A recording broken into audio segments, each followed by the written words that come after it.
महारानी की कब्जा कंपनी, आज डायरी का भी राज खुलेगा।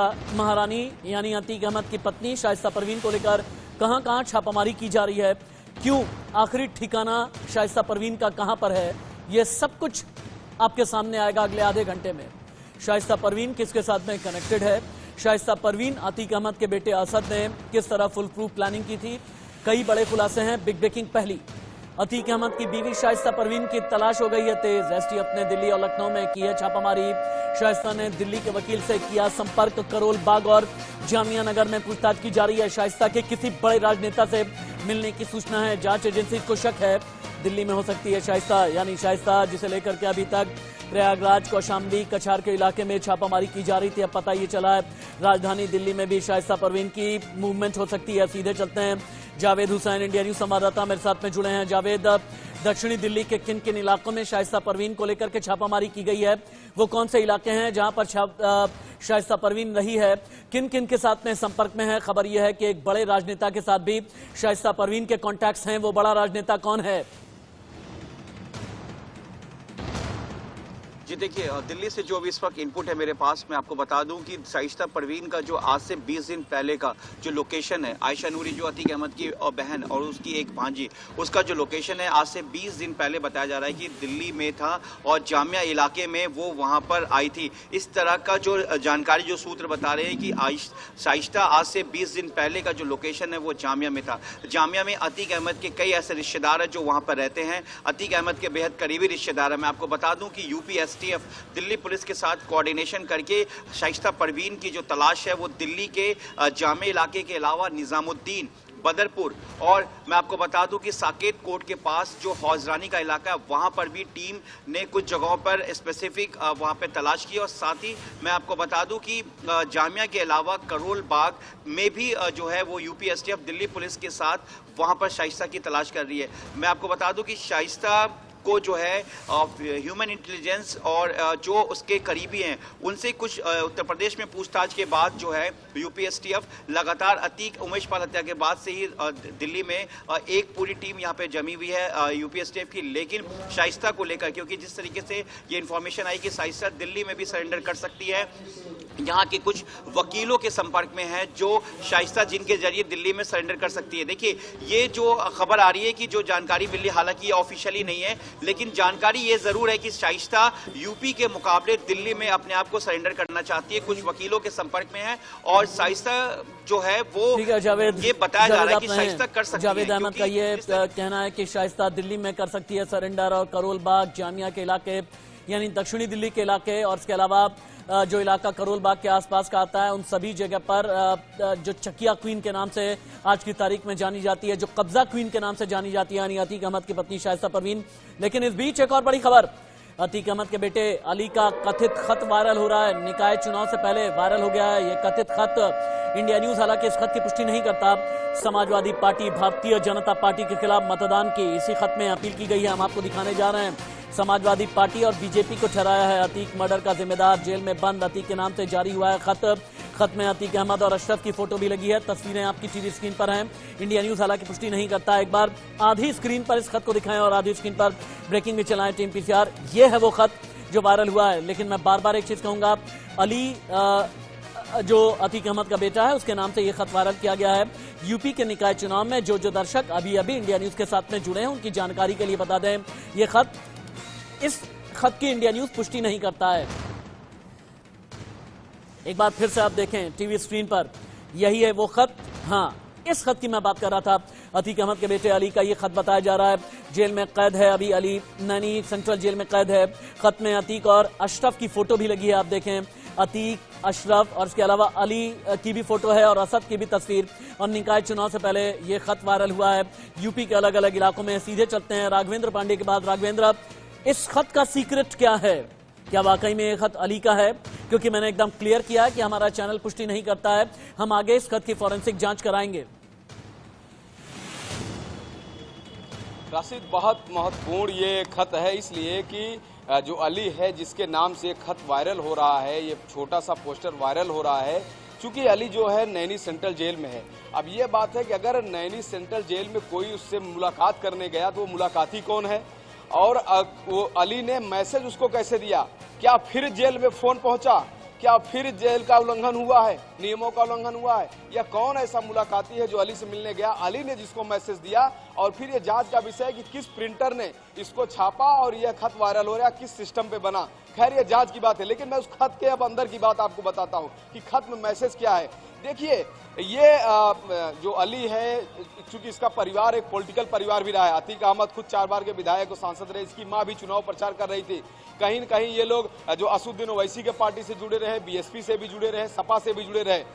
भाजपा से नफरत जायज है, चूंकि भाजपा जो इस समय भाजपा की सरकार जो इसके परिवार के खिलाफ जो कार्रवाई कर रही है उसके प्रति गुस्सा जायज है। लेकिन सबसे गूढ़ बात इस पत्र में यह है कि अली के द्वारा जो बात कही गई है कि समाजवादी पार्टी से अतीक अहमद के जो समर्थक है वो दूरी बनाए। उन्होंने कहा कि मेरे वालिद से, मेरे पिता से अगर आप लोगों को राघवेंद्र पांडे रुके आप। इस बीच अतीक अहमद के एक और बेटे जो मारा गया था एनकाउंटर में, असद के सॉलिड प्लान का भी बहुत बड़ा खुलासा हुआ है।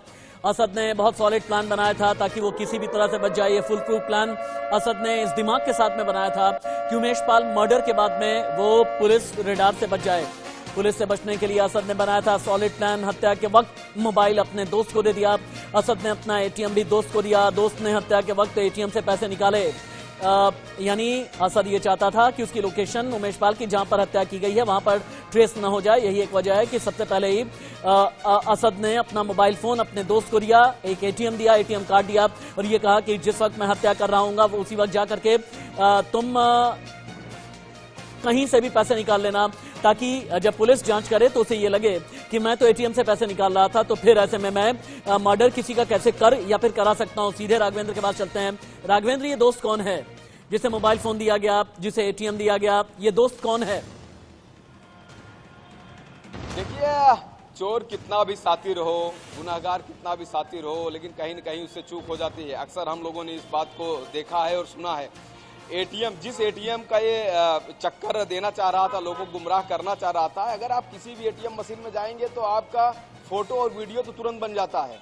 अगर पुलिस जांच करेगी, ठीक है आप गुमराह कर रहे थे, लोकेशन गुमराह कर रहे थे, एटीएम आप किसी अपने मित्र के, अपने चाहने वाले को, तमाम ऐसे लोग होते हैं जिनको आपने दे दिया और वो विश्वास करके आपको वो कहेगा ठीक है मैं इसको निकाल लूंगा। एक बार जावेद के पास भी चलते हैं। ठीक है राघवेंद्र, आप मेरे साथ में जावेद हुसैन मेरा इंतजार कर रहे हैं। जावेद, शाइस्ता को लेकर के अभी तक की आपकी इन्वेस्टिगेशन ये बताती है कि जामिया नगर, करोल बाग, यहाँ पर भी शाइस्ता परवीन कई वकीलों के साथ संपर्क में है। आपने ये भी बताया कि कई बड़े राजनेताओं के साथ भी शाइस्ता परवीन बार बार बात कर रही है। क्या शाइस्ता परवीन दिल्ली में आखिरी बार कब आई? ये लोकेशन पता चली है। क्या एसटीएफ और एसओजी की टीम जो शाइस्ता परवीन को तलाश कर रही है, क्या अभी भी दिल्ली में है? कितनी जगह रेड मारी गई है? शाइस्ता परवीन से जुड़े हुए दिल्ली के कितने लोग हैं जो अभी तक उठाए गए हैं? जावेद जी देखिए, उमेश पाल मर्डर के बाद से ही एक जो यूपी एसटीएफ की टीम है, जब ये जो तमाम जो आरोपी हैं जो उनको लेकर दिल्ली में आ गई थी, सेल से लगातार टच में थी, दूसरे यूनिट से टच में थी कि वो जो आरोपी हैं, हालांकि असद और गुलाम इनकाउंटर में मारा जा चुका है। साथ ही जो अतीक अहमद है और जो उसका भाई अशरफ, वो भी उसकी भी हत्या हो चुकी है। और जो बाकी जो आरोपी है जो अभी फरार चल रहे हैं, गुड्डू मुस्लिम, तो ऐसे में उमेश पाल के मर्डर के बाद, ये इन्फॉर्मेशन के बाद यूपी एसटीएफ की टीम यहाँ पर मार्च में ही आ गई थी। असद और गुलाम वो मार्च में ही दिल्ली के संगम विहार पहुंचा था, बाई रोड पहुंचा था, यूपी से प्रयागराज से लखनऊ होते हुए आया था। असद की जो मां है शाइस्ता, जो अतीक अहमद की बहन है, और अतीक अहमद की बहन आयशा नूरी और उनकी एक और भांजी, ये लोग उमेश पाल के बाद यहाँ पर आए थे। इनपुट था कि वो लोग संगम विहार में थे और असद से दिल्ली में ही, इनकी साउथ दिल्ली में ही मुलाकात हुई थी। उसके बाद ये लोग अलग हो गए। उस वक्त भी शाइस्ता दिल्ली में थी और आज से 20 दिन पहले जो अभी जानकारी मिल रही है कि शाइस्ता परवीन, आयशा नूरी जावेद हुसैन, लेकिन सवाल बहुत बड़ा ये है कि गैंग IS-227 का क्या होगा? मैं इसी गैंग को लेकर के आगे रिपोर्ट पेश करने वाला हूं। क्राइम फाइल देखते हैं IS-227 की। अतीक अहमद और अशरफ अहमद की पुलिस कस्टडी में हुई हत्या को 12 दिन से ज्यादा बीत चुके हैं। अतीक की पत्नी शाइस्ता परवीन, अशरफ की बीवी ज़ैनब फातिमा, बहन आयशा नूरी फरार हैं।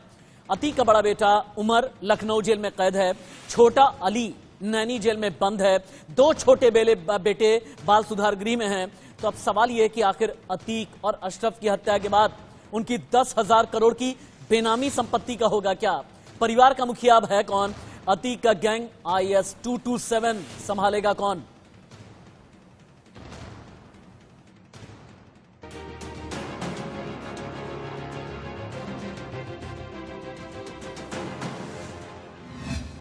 अतीक अहमद के काले साम्राज्य का वारिस कौन? 10,000 करोड़ की बेनामी संपत्ति का मालिक कौन? अतीक गैंग की कमान बेगम संभालेगी या बेटा? गैंग IS 227 का अगला डॉन कौन? ये वो सवाल हैं जो अतीक की हत्या के बाद से हर किसी के जहन में चल रहे हैं। हाल ही में पुलिस ने अतीक का गैंग चार्ट जारी किया। इसमें 34 लोगों के नाम हैं। पुलिस गैंग चार्ट बनाकर उसे एक नाम देती है। पुलिस के रिकॉर्ड में अतीक के गैंग का नाम IS 227 है। इस गैंग के सरगना नंबर 1 और सरगना नंबर 2 की हत्या हो चुकी है। कई शूटर और गैंगस्टर भी मारे गए हैं, लेकिन पुलिस और जांच एजेंसियां ये मानने को तैयार नहीं कि अतीक गैंग पूरी तरह से खत्म हो गया है। इसकी बड़ी वजह भी है। अतीक के जेल में रहने के दौरान भी पत्नी शाइस्ता परवीन गैंग चला रही थी। फिलहाल भले ही वो फरार है, लेकिन गैंग उसके इशारे पर ही चल रहा है। अतीक के दोनों बड़े बेटे उमर और अली जेल में बंद हैं। अगर शाइस्ता गिरफ्तार हो जाती है तब गैंग कौन चलाएगा, इसको लेकर भी अटकलें लगती रही हैं। ऐसे में पहला नाम सबसे बड़े बेटे उमर का उछल रहा है। शाइस्ता या फिर उसके बेटे उमर को गैंग की हर बात मालूम है। उमर को पता है कि अतीक का कितना पैसा कहां लगा है। उमर ही है जो अतीक की विरासत का हिसाब किताब रख सकता है। हालांकि उमर अभी लखनऊ जेल में कैद है और वहीं से वो गैंग के गुर्गों से संपर्क में रहता है। ऐसे में उमर की कोशिश यही है कि अम्मी शाइस्ता पुलिस की गिरफ्त से बची रही। ये परिवार काफी वक्त से गैंग चला रहा है।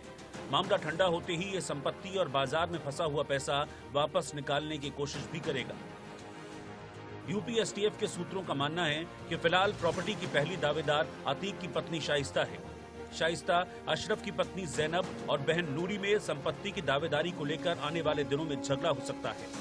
ये विवाद जिस घोषित संपत्ति को लेकर होगा, उसमें से सरकार कितनी जब्त कर लेगी और कितनी बचेगी, कोई नहीं जानता। इसके अलावा ईडी ने भी अतीक की फाइलें खोल ली हैं। जमीन घोटाले से जुड़े मसलों पर एक आयोग की भी चर्चा है। अतीक मिट्टी में मिल चुका है। अब काले साम्राज्य पर बुलडोजर वाला खतरा मंडरा रहा है। Bureau report, India news.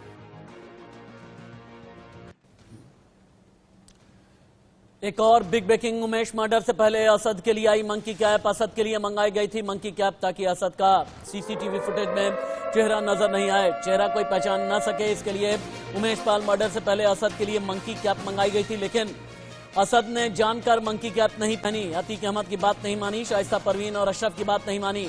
Asad ये चाहता था कि उमेश मर्डर में उसे पहचान मिले और पूरी दुनिया ये जान जाए कि अतीक अहमद के बेटे ने ही असल में मर्डर किया है उमेश पाल का। यानी मंकी कैप वाला प्लान बना था, लेकिन इस प्लान को फॉलो नहीं किया गया। सीधे चलते हैं राघवेंद्र पांडे के बाद। राघवेंद्र, ये मंकी कैप लेकर के आने वाला कौन था? असद ने मंकी कैप जानबूझ करके नहीं पहनी। क्या असद ये चाहता था कि पूरे साम्राज्य पर अकेला ही अतीक के बाद में इकलौता डॉन वारिस प्रयागराज का वही बन जाए?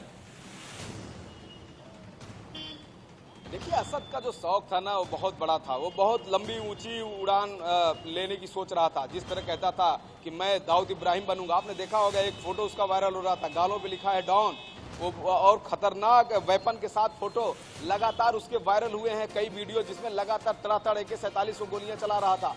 तो कहीं न कहीं इसका जो राघवेंद्र, मैं देख पा रहा हूँ कि चकिया के दफ्तर के ठीक बाहर आप हैं। चकिया का वही दफ्तर जहां पर पहले खून मिला, चाकू मिली, बाद में पता ये चला कि ये शाहरुख नाम के किसी ड्रग एडिक्ट का खून था। पुलिस ने ये बड़ा खुलासा किया। लेकिन अभी क्या चल रहा है? अभी कितने फॉरेंसिक एक्सपर्ट, कितने पुलिस वाले, SOG STF वाले क्या अभी भी इस चकिया के दफ्तर के अंदर हैं? राघवेंद्र, चलिए, राघवेंद्र तक आवाज नहीं जा पा रही है। एक बार हम देख लेते हैं कि अतीक अहमद की कितनी प्रॉपर्टी पर असद की भी नजर थी, शाइस्ता परवीन की भी, जैनब फातिमा की भी, आयशा नूरी की भी। अतीक अहमद ने पिछले 3 दशक में कितनी प्रॉपर्टी, बेनामी संपत्ति बनाई प्रयागराज से लेकर के दिल्ली तक। रिपोर्ट।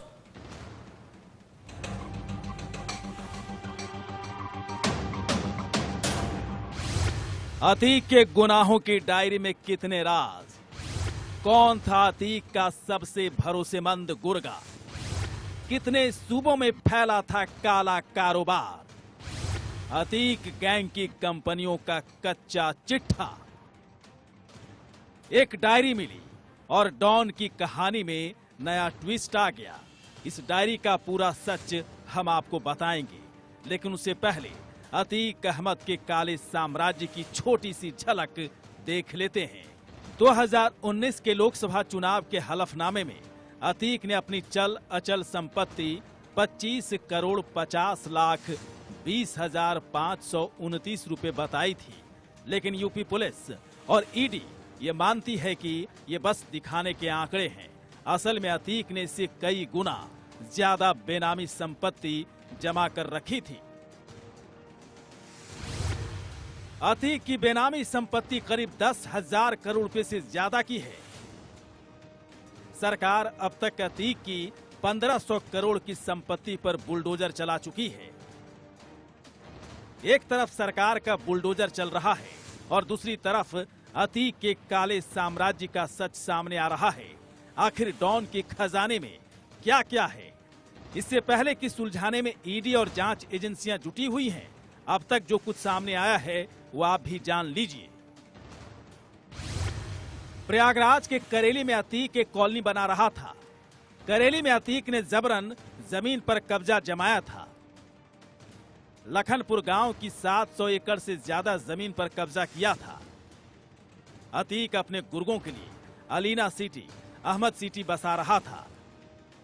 अतीक ने पूरे इलाके में मुसलमानों को सस्ता मकान देने का खाका तैयार किया था। अतीक इस तरह की कॉलोनियों के जरिए प्रयागराज को मुस्लिमिस्तान बनाना चाहता था। करेली की जमीन पर कुछ कंस्ट्रक्शन भी हो चुका था। 2021 के बाद अतीक के बुरे दिन शुरू हुए तो ये अवैध कंस्ट्रक्शन भी निशाने पर आ गए। सरकार ने अतीक पर एक्शन लिया और कंस्ट्रक्शन ढहा दिया। इनके अलावा प्रयागराज में कुछ ऐसी प्रॉपर्टी हैं जिनके बारे में सभी जानते हैं कि वो अतीक की हैं, चाहे कागज पर हों या नहीं। इनमें से एक है प्रयागराज के सबसे पॉश इलाके सिविल लाइंस में महात्मा गांधी मार्ग पर बना सिनेमा पैलेस। सिनेमा पैलेस भी सरकार की ब्लैक लिस्ट में शामिल है।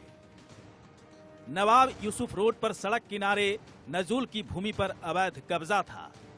ईट ऑन बिरयानी नाम के रेस्टोरेंट का किचन अवैध जमीन पर बना है। सरकार ने सितंबर 2020 में अतीक के कब्जे से ये जमीन छुड़वाई। हाई कोर्ट चौराहे पर भी 2020 में एक बिल्डिंग सरकार ने ध्वस्त की थी। सिविल लाइंस की आधी से ज्यादा बिल्डिंग्स में अतीक का पैसा लगा होने का भी दावा किया जाता है। इसके अलावा भी अतीक की कई प्रॉपर्टी हैं जो कागजों पर दर्ज है। इन्हीं में ग्रेटर नोएडा में अतीक की मन्नत भी विवादों में रही है। बीटा 2 थाने के सेक्टर 36 में भी अतीक अहमद का मकान है। अतीक ने इसकी जानकारी 2019 लोकसभा चुनाव के एफिडेविट में दी थी। 90 वर्ग मीटर में बना यह मकान अतीक को 1994 में अलॉट हुआ था। बताया जाता है किसी मकान में रहकर अतीक अहमद के बेटों ने ग्रेटर नोएडा के कॉलेज में पढ़ाई भी की। यहां अतीक का भी आना जाना था। इसके अलावा नोएडा की कई बड़ी सोसाइटी के कंस्ट्रक्शन में भी अतीक का पैसा लगे होने की बात सामने आई है। यूपी पुलिस और ईडी इसकी जांच कर रहे हैं। Bureau report, India news. और वहीं अतीक अहमद को लेकर इस वक्त की एक और बड़ी खबर आई है। अतीक के रिश्तेदारों पर कसता जा रहा है शिकंजा। अतीक के कुछ और रिश्तेदार भी अभी रडार पर हैं। दिल्ली के जामिया नगर इलाके में रहते हैं अतीक के रिश्तेदार। 20 दिन पहले शाइस्ता की जामिया नगर में लोकेशन मिली थी। दिल्ली के करोल बाग में भी शाइस्ता और आयशा की लोकेशन मिली है। आयशा नूरी यानी अतीक अहमद की बहन। क्या दिल्ली, नोएडा, ग्रेटर नोएडा, गुरुग्राम, फरीदाबाद, गाजियाबाद में कहीं अतीक अहमद की पत्नी शाइस्ता परवीन है? क्या सिर्फ इद्दत की वजह से सामने नहीं आ रही या फिर अंडरग्राउंड है शाइस्ता परवीन? ये देश का सबसे बड़ा सवाल है। लेकिन जानते हैं आप, अतीक अहमद के बेटे असद की पोल अतीक अहमद के बेटे के दोस्त नहीं खोली है। यानी एक ऐसा दोस्त जो राजदार है, एक ऐसा दोस्त जिसे असद अपना हमदर्द समझता था, असल में पोल उसी नहीं खोली। हिरासत में लिए गए आतिन जफर ने किया बड़ा खुलासा। उमेश मर्डर के बाद असद ने जफर को फोन किया। असद ने मोबाइल फोन छिपाने के लिए भी कहा था। आतिन की निशानदेही पर असद का फोन बरामद कर लिया गया है। यानी आतिन जफर ने असद का एक एक राज खोला है।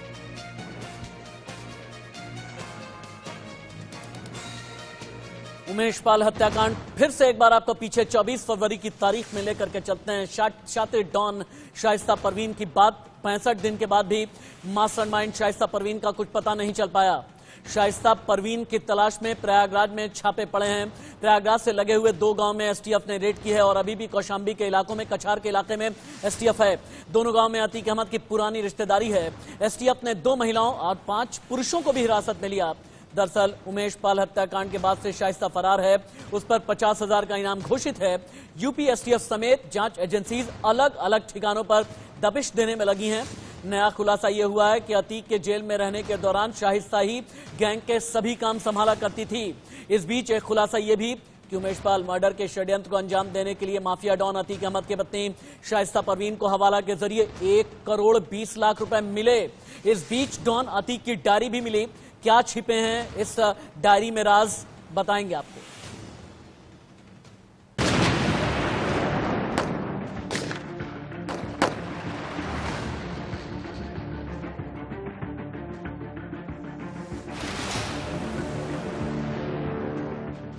प्रयागराज में 24 फरवरी को हुए उमेश पाल हत्याकांड में एक और बड़ा खुलासा हुआ है। 63 दिन से फरार लेडी डॉन शाइस्ता परवीन के खूनी खेल का पर्दाफाश हुआ है। उमेश पाल मर्डर की साजिश को अंजाम देने के लिए माफिया डॉन अतीक अहमद की पत्नी शाइस्ता परवीन को हवाला के जरिए 1 करोड़ 20 लाख रुपए मिले थे। जानकारी के मुताबिक ये पैसे खाड़ी देशों से भेजे गए थे।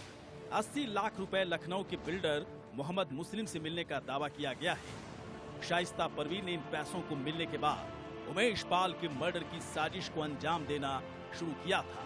ये भी दावा किया जा रहा है कि हत्याकांड से पहले शाइस्ता परवीन ने शूटरों को पार्टी दी थी। पार्टी में लेडी डॉन खुद मौजूद थी। इसके बाद उनके बीच उसने पैसे भी बांटे थे। शूटरों के बीच 1 करोड़ 20 लाख रुपए बांटे जाने का दावा किया जा रहा है। शाइस्ता ने हवाला से आए पैसों की फोटो खींचकर अतीक को भेजी थी। मोबाइल की जांच और तमाम पूछताछ में इस संबंध में बड़ा खुलासा हुआ है। पूछताछ में यह भी पता चला है कि हत्याकांड के पहले 13 जनवरी को शाइस्ता तक 1 करोड़ 20 लाख रुपए आए थे।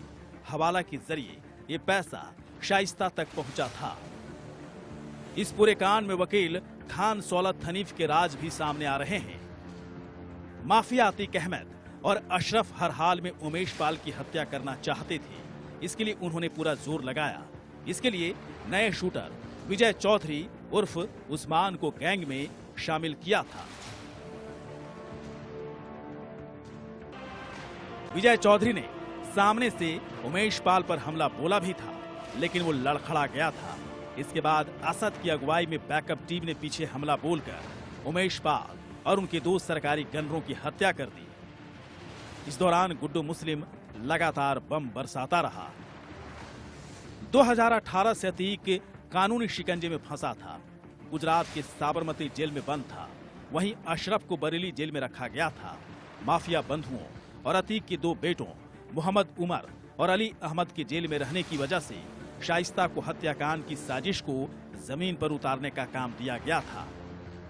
साबरमती जेल में अतीक से मुलाकातों के दौरान उमेश पाल की हत्या की प्लानिंग बनी थी। इसके बाद पैसों के इंतजाम के लिए बिल्डर मोहम्मद मुस्लिम को धमकाया गया। उसे 5 लाख रुपए की रंगदारी मांगी गई। अतीक ने जेल से मोहम्मद मुस्लिम को व्हाट्सएप मैसेज भेजा था। वसूली की जिम्मेदारी असद को दी गई। असद के मोहम्मद मुस्लिम को किए गए फोन की रिकॉर्डिंग भी सामने आ चुकी है। मोहम्मद मुस्लिम ने 80 लाख रुपए दिए थे। अतीक अशरफ की हत्या हो चुकी है और 4 शूटर मारे जा चुके हैं, लेकिन लेडी डॉन शाइस्ता का कोई सुराग नहीं मिल पा रहा है। Bureau report, India news. इस बीच खबर यह भी आ गई है कि लेडी डॉन शाइस्ता परवीन पर आसमान से भी नजर रखी जा रही है। ड्रोन कैमरे के जरिए शाइस्ता परवीन को ट्रैक किया जा रहा है और बहुत जल्द उम्मीद ये की जा रही है कि शाइस्ता परवीन पकड़ में आ जाएगी, गिरफ्त में आ जाएगी। डॉग स्क्वाड ढूंढ रहा है। ड्रोन के जरिए निगरानी की जा रही है। शाइस्ता की करोड़ों रुपए की बेनामी संपत्ति का पता चल गया है। 100 से ज्यादा मोबाइल नंबर अभी भी सर्विलांस पर रखे गए हैं। शाइस्ता बार बार अपनी लोकेशन और अपना फोन नंबर बदलने की कोशिश कर रही है, लेकिन ईडी के रडार पर कैसे अतीक अहमद की संपत्ति है, लाइव देखिए। अतीक अहमद से जुड़े हुए 50 लोगों के खातों पर पुलिस की नजर है। पुलिस ही नहीं तमाम जांच एजेंसियों की नजर है, यहां तक केंद्रीय जांच एजेंसी जो है ईडी की भी नजर इन खातों पर है। चूंकि इन खातों के माध्यम से अतीक अहमद अपने काले को पैसे को सफेद में कन्वर्ट करता था और अपने काले साम्राज्य को चलाता था। कहा जा रहा है कि इन खातों में अतीक अहमद का पूरा साम्राज्य का काला चिट्ठा दफन हुआ है। साथ ही इस पूरे लेन देन पर पुलिस की नजर है। साफ यह भी कहा जा रहा है कि प्रयागराज में नहीं है, ये खाते उत्तर प्रदेश के विभिन्न जिलों के साथ साथ देश के कई राज्यों तक इन खातों के लेन देन के हिसाब किताब फैले हैं। हालांकि पुलिस एजेंसियां जो हैं इन खातों पर नजर लगाकर बहुत गहराई से जांच कर रही हैं। साथ ही कुछ खातों पर ईडी की बहुत पैनी नजर है। कैमरामैन अरशद के साथ राघवेंद्र पांडे, इंडिया न्यूज, प्रयागराज।